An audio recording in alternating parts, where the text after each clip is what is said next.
Rena got into a situation. She blew my line up trying to reach me, but no answer. Meanwhile, me and Zari were still at the hotel talking about some of everything. She tells me how she come from a rich family and how her and Edward runs the company, but they don't own it. I tell her how Rena lost her parents and how there was no justice because the man had major impact in the city. I also tell her how I'm tired of being in these streets, but it's all I know. She then tells me that she may be able to help me with that. Outside, we discovered that she has a flat tire. I offer to get down and change it for her, but she tells me her insurance will take care of it and tells me to drop her off downtown near the office. We rolling, vibing, talking about the good time we had last night. So caught up in the moment, I almost forgot to take my phone off silent. That's when I see how many times Rena was calling me. This ain't normal. I look at her text and she telling me to pull up at the house ASAP. I tell Zari that we gotta make a detour. I pull up to me and Rena's apartment, not knowing what's going on, but I know it's gotta be something serious. Rena comes out hot. She tells me she got robbed last night and cussing me out for not answering any of her calls. I apologize. And she cut me off and pointed to Zari saying, that's why my Tinder ass ain't answer the phone. And she was right. I tell cuz I'm glad she okay, as I assure her we gon' find out who robbed her. I had Benzo drop me off downtown not far from the office building. The insurance company is going to send someone to fix my tire and drop my car off at home. Alina agreed that she would take me home. I never let Alina drive me, even in her own car. She immediately asked me where I was and what am I going to tell Edward because he knows I wasn't with her. I tell her I'll deal with Edward when it's time.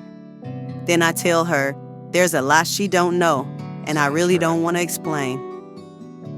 She drops me off at home. I thank her and wave her goodbye. Of all the days for Edward to be home, he is furious, feeling disrespected and accusing me of cheating. I tried to tell a lie, but he wasn't trying to hear it.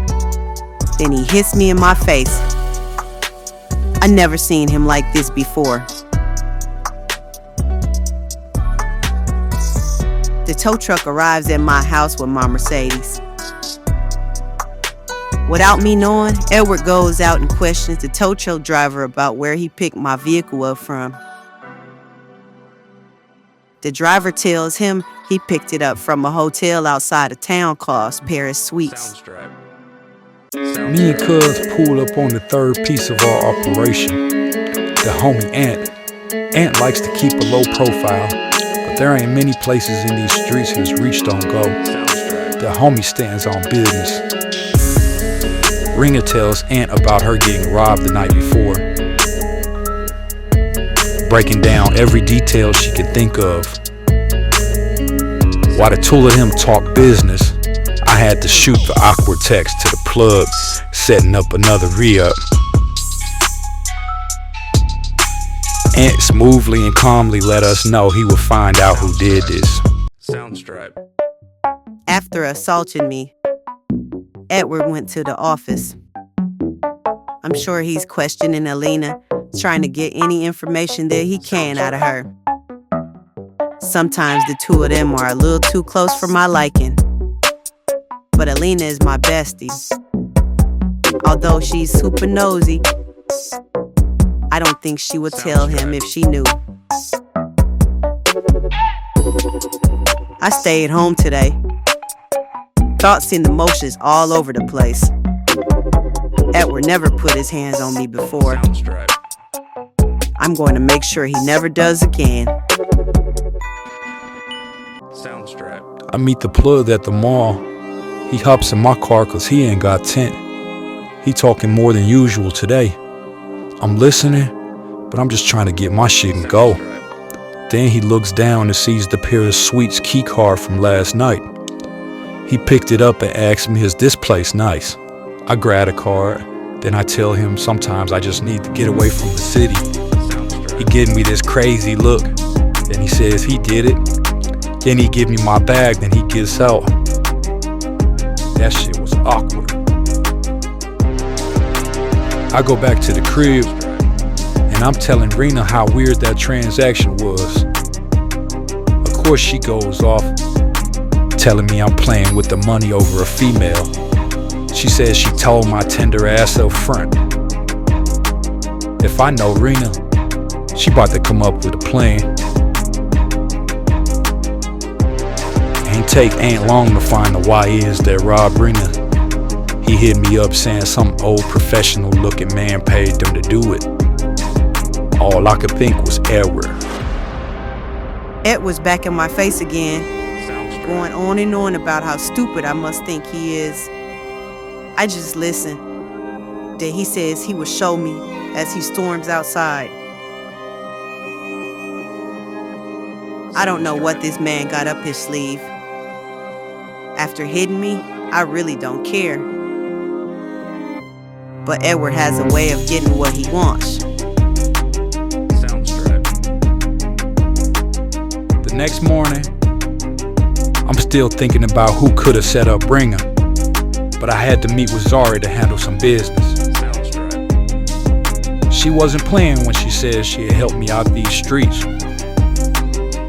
She hooks me up with somebody she knows, and I bought a building that I plan to turn into a clothing store. She's excited for me, and she had to make her way to the office. I can't believe I really did it. I'm so happy for Bingzo. He has a lot of potential. He just needs the right person in his life. I'm on my way to the office. Getting out of nowhere, I'm being pulled over. The officer immediately has me step out of the car, saying he has a tip, something about illegal drugs. I'm confused as he pulls a small bag of drugs out of the bag. Then he puts me in the back of his vehicle.